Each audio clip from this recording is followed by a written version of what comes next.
ಯಾಕೆ ಗೊತ್ತಮ್ಮ ಯಾಕೆ ಇಂಥ ಗಿಡ ಕಡಿಯಾಕತಿ? ನಾಳೆ ಹಬ್ಬಕ್ಕೆ ಕಟೀಗಿರಂತ್ರಿ ಅದಕ್ಕೆ ಗಿಡ ಕಡಿಯಾಕತ್ತೀನಿ.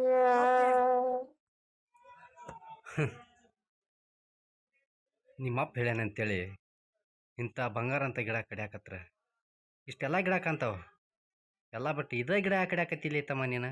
ಹುಟ್ಟಿದಾಗ ಹಚ್ಚಾರಂತ್ರಿ ಗಿಡ ಅದಕ್ಕೆ ಕಡಿಯಾಕತ್ತೀನಿ.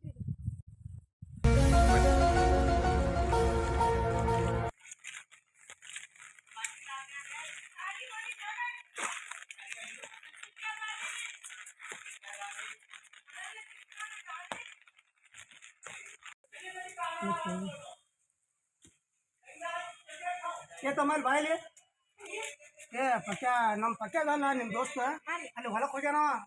ಅದನ್ನ ಗಿಡ ಕಡಿಬೇಡ ಅಂತ ಹೇಳ, ತೆಂಗಿನ ಗಿಡ ಬಾಜು ಬೇಕಿಲ್ಲ ಅದನ್ನ ಗಿಡ ಕಡಿಬೇಡ ಅಂತ ಹೇಳ. ಯಾಕಂದ್ರೆ ನಾವು ಹುಟ್ಟಿದಾಗ ಆವತ್ತ ಹಾಕಿದ ಗಿಡ ಅದ. ಹಾಂ ಸ್ವಲ್ಪ ಪಟ್ಟು ನಾವು ಹೇಳ ನಮ್ಗೆ.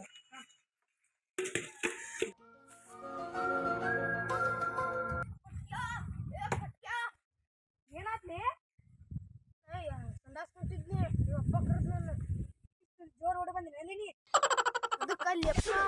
ಏನಾತ್ಲಿ ಯಪ್ಪ ಹೇಳ್ಯಾನ ಈ ಗಿಡ ಕಡಿಬೇಡ ಅಂತ. ನಾ ಬರಗುಡ್ದು ಕಚ್ಚಾ ಹಾಕಿಲ್ಲ. ಯಾವ್ದು ಈ ಗಿಡ? ಯಾಕಂದ್ಲಪ್ಪ ನನಗೂ ಗೊತ್ತಿಲ್ಲಪ್ಪ. ನೀವು ಹುಟ್ಟಿದ ಮ್ಯಾಗ ಹಚ್ಚಾರತ್ ಈ ಗಿಡ. ಹೌದಾ ತಮ್ಮ ನೀ ಹೇಳೋ ಖರೆ ಐತಿ. ನಾ ಆಗಿಂದ ಹೇಳಾಕತ್ತೀನಿ ಹುಚ್ಚಗೆ ಗಿಡ ಕಡಿಯಾಕತ್ತಾನ. ಆದ್ರೆ ತಿಳ್ಕೊವಲ್ಲೇವ ಗಿಡ ಅಂದ್ರೆ ಏನಂತೇಳಿ.